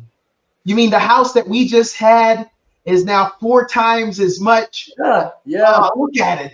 They. Oh my God! You got to be kidding me! And we lost it. Now, my dad wasn't great with money. An amazing dad, by the way. But he probably didn't even know. He saw things were stacking up, and he was like, "Man, I'm gonna have to get out of this." Hey, bro. My dad worked for the post office, right? At one point, I think he had about 4 or 5 houses. Sold them. Some of that might have been to help pay for my tuition. But yeah, man. I mean, so I think what continues to me to be challenging is that this, in addition to all of the things that we can't change, it seems like we just don't have the wisdom to know the difference, that there's so much we can change. Yes, and all that it takes is thinking a little differently and acting a little differently, and and in many cases finding some folks who are doing a better job at something you want to see done, and just help them. That's it. That's it. It's like, why is this some sort of secret formula that only cappers from the 80s can get, or whatever? Like, to me, this is like so obvious. Yes, it is.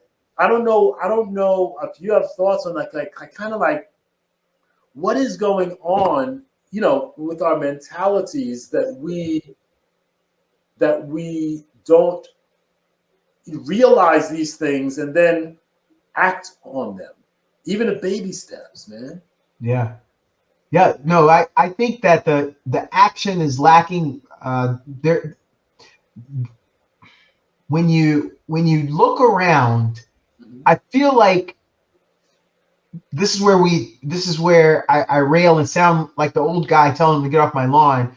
But when you look at a generation that expects it to be easier, yes, that so much has been easy, and then this is my point.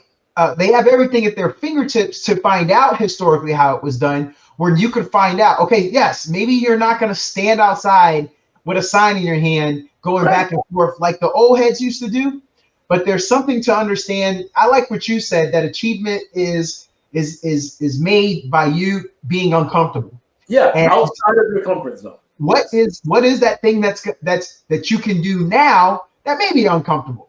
Like maybe you may have to get to a point where you are finding someone to champion. Just like you said, maybe I'm not the leader, but maybe I can get other people to rally together and we go find us a leader. Let's go find a champion. Right. Like the contract for hire. I'm thinking of the A team. Those people always needed help, right? But they found the A team, got the A team to come help them, and then let the A team go up against the big dogs. Exactly. And I think that's where it is okay, so it'll take a different type of action, but you got to be of action, because if you're just of complaining, I'm telling you will never hear me complain about white folks, this and that and the other. I'm just as one of our sage philosophers said many years ago, ain't nobody got no time for that. Nah. One thing I learned here, a lot of people who've lived here in Austin, Texas, longer than me have said that, to your point, back in the late 80s, early 90s, and I hope I'm nailing that right, they said there was a black gentleman who came through and started buying a lot of properties, and then he ended up selling them to a lot of big name companies that started to allow it to get to other hands outside of the black community of where they would have, these people that call in my radio show would like to have seen it. So I'm glad one or few people still call in to kind of remember. They say the gentleman's name, and most people that have been here a long time, they can look it up and they're like, oh yeah, that was a guy Yep, we're familiar. And yeah, oh yeah, he bought this and sold it, bought this and sold it. And you know what? Yeah. There's always nuance to all these things. There's, the old saying, all skin folk ain't kinfolk, and Oh yeah. And you've got. I mean, to me, the distinction that I make always comes down to,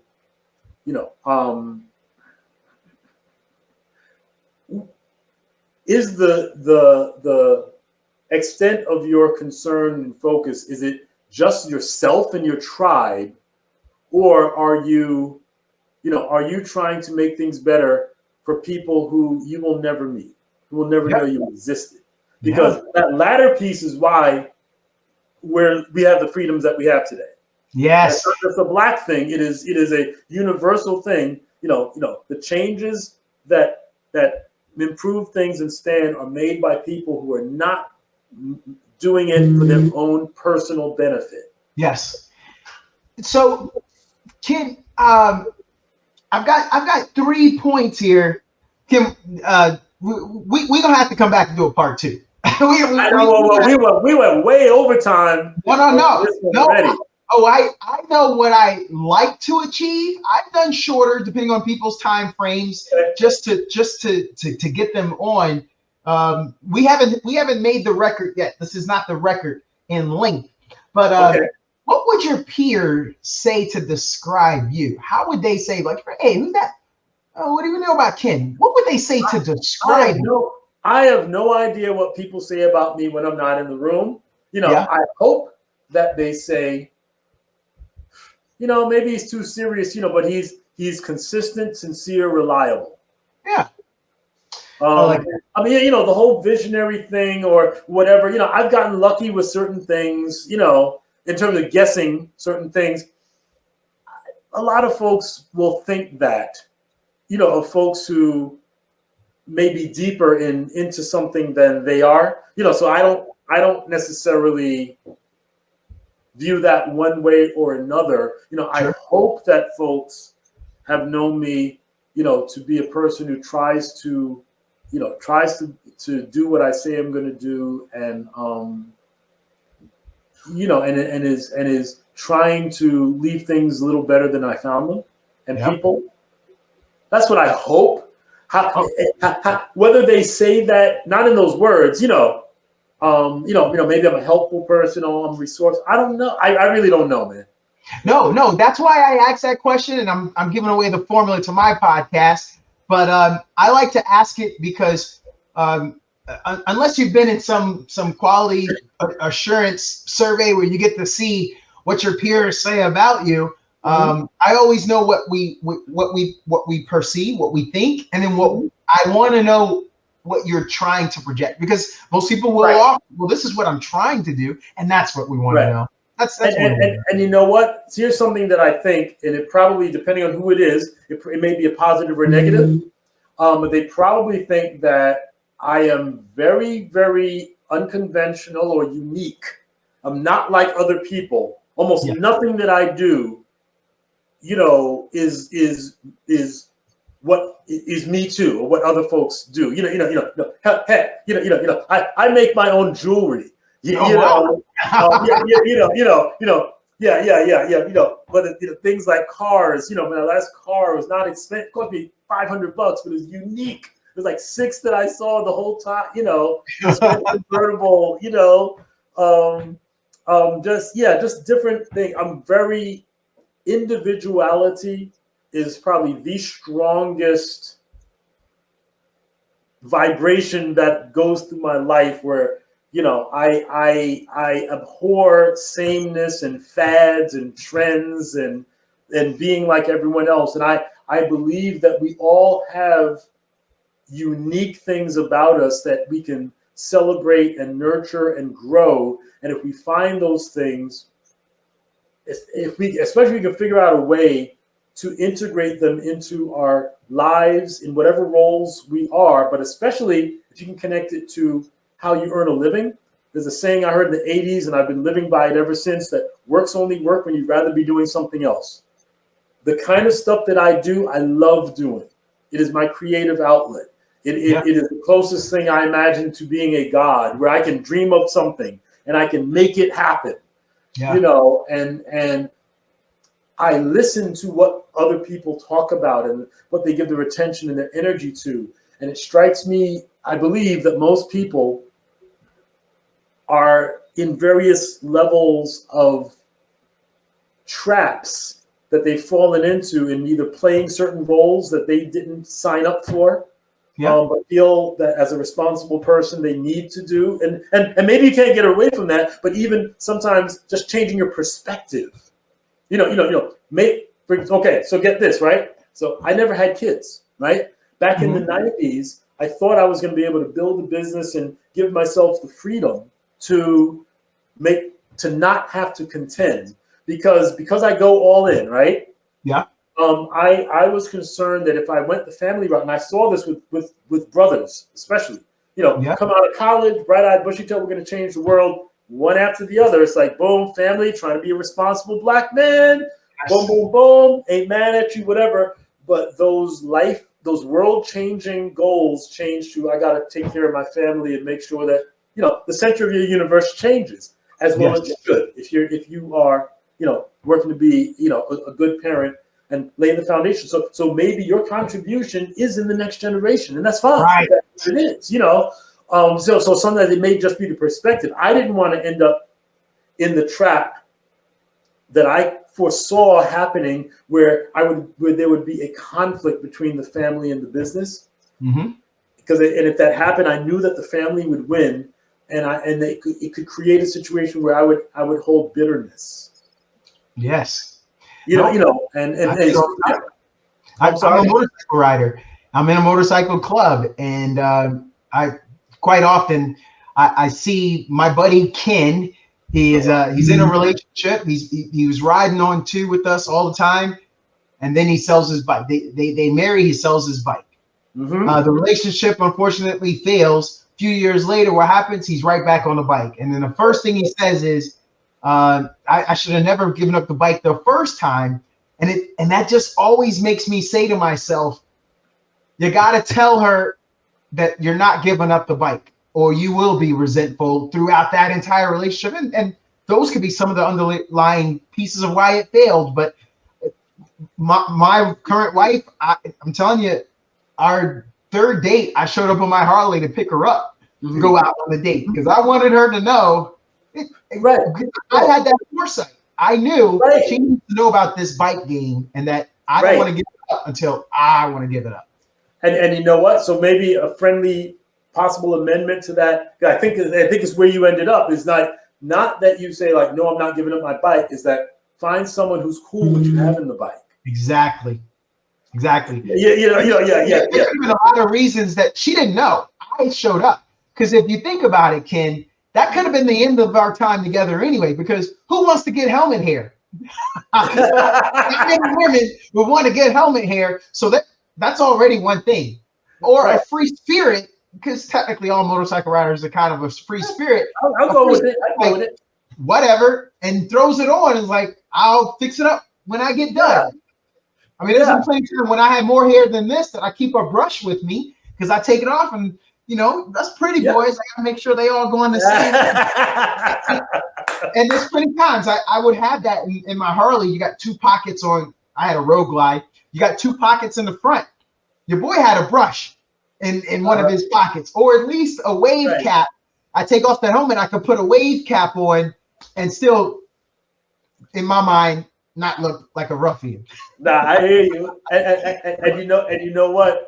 It's interesting. It's like when we think about Harleys and bikes or whatever, as I shared before you went, I was like, I don't have an ego around whatever. It's like, yeah.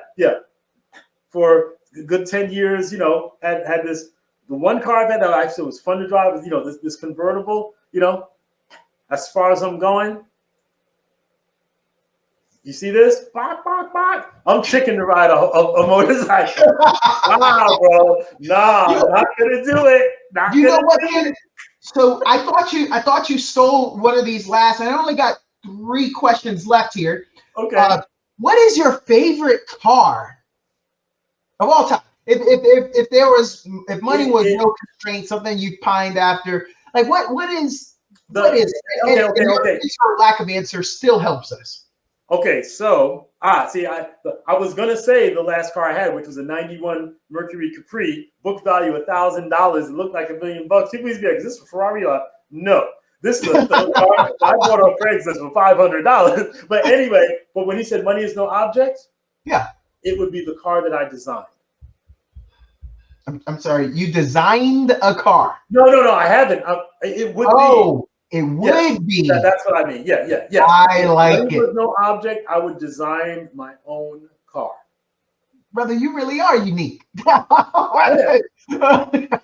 And he wasn't lying when he said, "I make my jewelry, and if I'm gonna rock it, I'm gonna block it. I'm gonna push it together." I like it.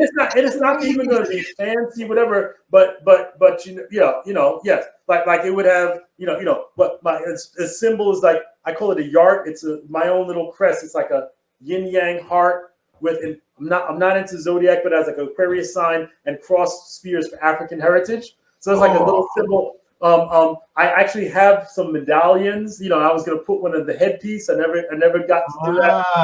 But yes. So if money was no object, I would design my own car. And that's why I asked that question, is to find out, like, what's your flavor. See, we learned. Yeah, I don't want something that. Put it like this. This brother, one of the brothers from '84.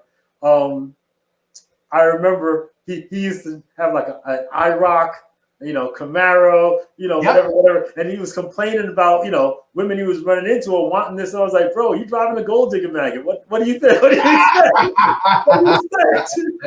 And so, when there's certain things that, they're popular or prestige, don't want none of it.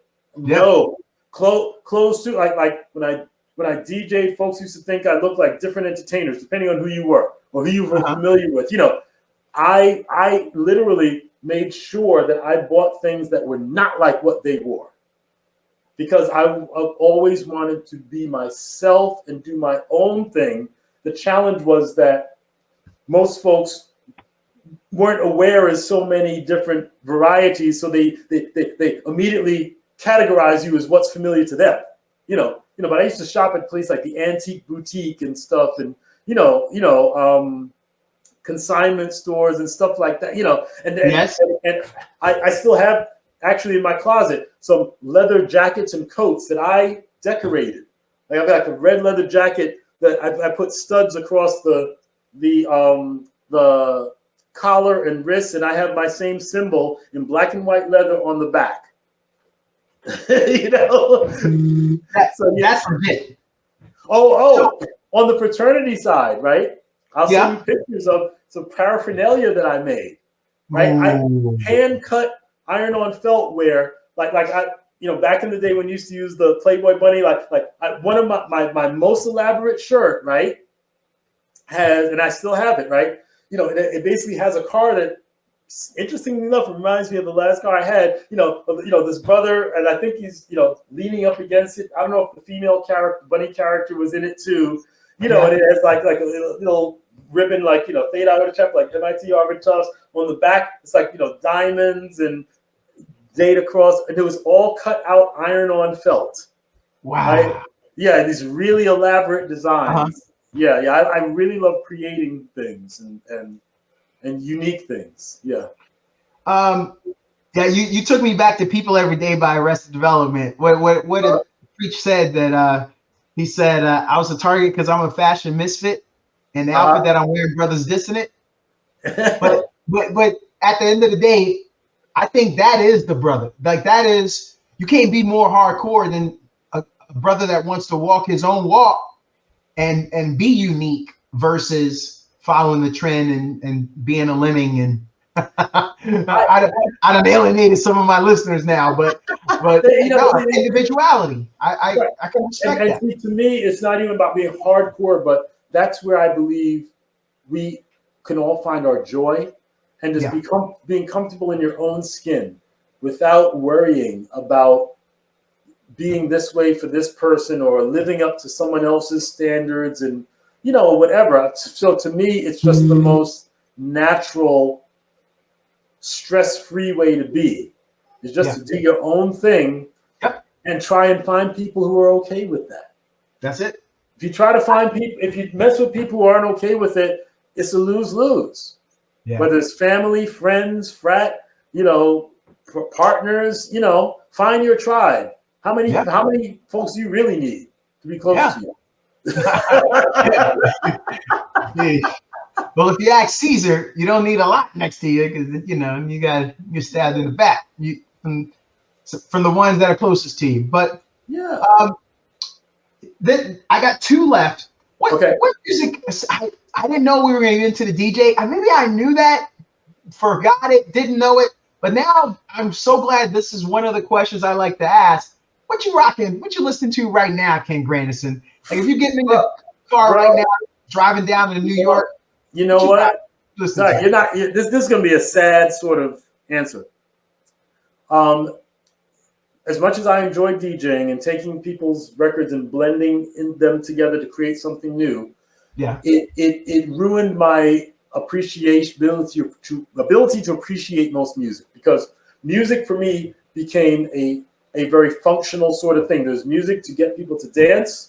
Yes. And and different audiences had different sort of things, like the mainstream R&B, that was more the mating ritual, where the house music folks was just pure enjoyment of the music sort of thing. The slow music was, to try to help folks get on. And so, so I do not, I spend most of my time creating software things. Yeah. My downtime, a lot of it will be like, oh, let me watch some movie that finally made it to Netflix or whatever. Yeah. When I was in Boston and had the car, would drive, I would drive. I had music. I actually used to use flash drive, flat card, SD card. Yes.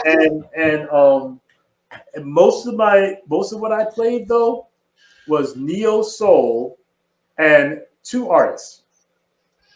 One is very well known, the other isn't. And even the well-known one is not the well-known stuff. Michelle Indigo-Cello. Oh yeah, I'm aware. Yeah. You're aware? Okay. And then the other would be Prince. Yeah. I've got a collection of about 3,000 Prince songs and videos from the 80s. Into the mid 10s. He was one of the folks that people used to think I looked like. Depending on who they were, because my naturally curly hair, I wore it long and stuff. But in many ways, he was sort of like my creative muse in terms of representing someone who lived life by his own rules. Yes. Did what he wanted to do, whether you liked it or not, don't care. And so he was, and weird. He's one of those people. If he wasn't a genius musician, he might have been homeless. Yeah. So I respect, resonate. So Michelle Indigo-Cello was another person who, some of her music I love, some of it I ain't too crazy on, but it's that creativity, the uniqueness that she's whatever she, it's authenticity. It's the authenticity. Yes. I don't have to like the music as much. If I feel that authenticity, I can enjoy it in many cases. While I don't go out and find certain things, there will be things that strike me here and there for whatever reason. This song, the cover of The Sound of Silence by this heavy metal group Disturbed. I remember this is like years ago, where I used to love it, and I don't know why. It was creative, it was artistic, it was paying homage to a song. It's the authenticity. It's the authenticity. That's what it comes down to. I can listen in small doses, to genres that I just really can't relate to, but it's like you showed up here. You are really, you're the real deal. On the way out, I'd like to know, before I ask the final question, how can people follow, stay in contact, see what you're working on in any social media? You did give us a website earlier. How can we stay in contact with you, Ken? Well, yeah. I try to keep KenGranderson.com up to date. It's about 6 months out of date. I say to people, I've done so many things that have showed up. If you Google me, you'll find something. I'm actually really easy to. I got my phone number and on the website. I'm easy to find on Facebook, LinkedIn. You have very different experiences on Facebook and LinkedIn. Yeah. Yeah. With Facebook, it will be only for the folks with strong constitutions, let's say. Yes. Whereas LinkedIn, I'm just going to be generally talking about entrepreneurship or or BlackFacts, and I'm going to start putting out more about the civic engagement sort of stuff. Those are the best ways. And then lastly here, I believe in 6 degrees of separation, Ken. And I'd like to know who's the most interesting person in your life and what will you do to help me get them on this podcast? And I'll give you the chance if you need it. Look like you were ready to jump in. I don't need any time. Awesome. Yeah. The most interesting person I know right now is my friend Hassan Mia, who he's older than me. I found out about him from a group called the Black 10K Project. Sisters who trying to get 10,000 Black folks to invest $100 in a fund to, in theory, can fund a Black business for $1 million, right? Yeah. So good people. Oh, you know what, Tawana, he's probably someone I can connect you with her just as an aside. Because what he's doing is so important, and could be I believe one of the potential solutions to things, because I'm a total, I don't even want to say skeptic. I believe that the whole venture thing is a massive boondoggle.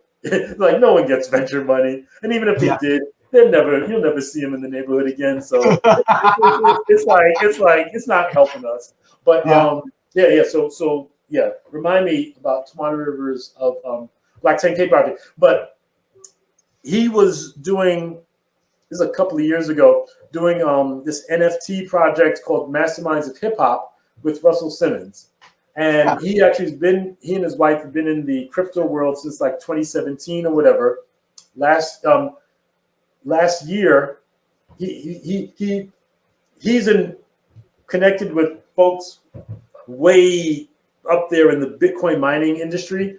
And so when one of the brothers I made back in '84, who's out in Detroit, was instrumental in helping him get a long-term, inexpensive electricity contract. Yeah.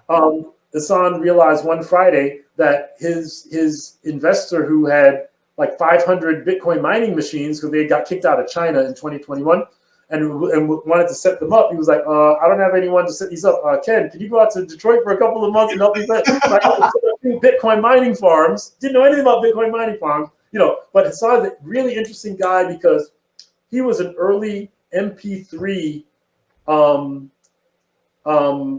innovator. He had Zing was the name of the company that he sold to Real Networks, that they got incorporated into the Real Player. He's done some really interesting things, the things that I'm not at liberty to speak about right now, that could be really interesting. But you'll see like a few things like he bought a fintech startup to try to help jumpstart Black and brown banking. Really interesting guy. Very serious about trying to find ways to help improve economic situations in his hometown is Detroit. Which growing up in New York in the hood or whatever, I told him, I was like, yo, Hassan, the poverty here is worse than anything I've ever saw. Man, it was like, whoa. I've been there. Yeah. And where we set things up was not in the good neighborhoods, Yeah. And I'm like, factory buildings. I'm locking the thing up at night. And they're waiting for Yo, it was a very interesting experience. But he's very interesting person, man. Oh, that's what I want. Interesting conversation is what I want Interesting conversation is what I got. Listeners, this has been Ken Granderson. I know for you guys to have listened in, I know you enjoyed it, and I'm ashamed to tell you that we are at the end of this episode with him. I'll leave that door open. Ken, we got to get you back. I already have at least 4 or 5 other things here that we didn't even get into. It's all good. It's all good. Sure. Let's do another one. I'm always around. Maybe during Black History Month, that's our biggest month. With BlackFacts. I don't know exactly what the nature of it is going to be, but last year we put Black History on the streets of New York in these kiosks where these Link NYC kiosks. We had our BlackFacts of the day up there. We're doing something with them again this year. We're not meeting with them for another week. I don't know why they waited so late, but whatever. And we did a Juneteenth promotion. So there's always in stuff going on. Great. And that's what I do. I hope I get in, I get the good conversation, and I get out, which also allows me to have an additional meeting with them. But this has been episode 73. Ken Granderson, and thank you. That's facts. Thank you, Donato. Thank you. Have a great rest of the evening. Okay. You too, brother. We'll see. Yo. Yo.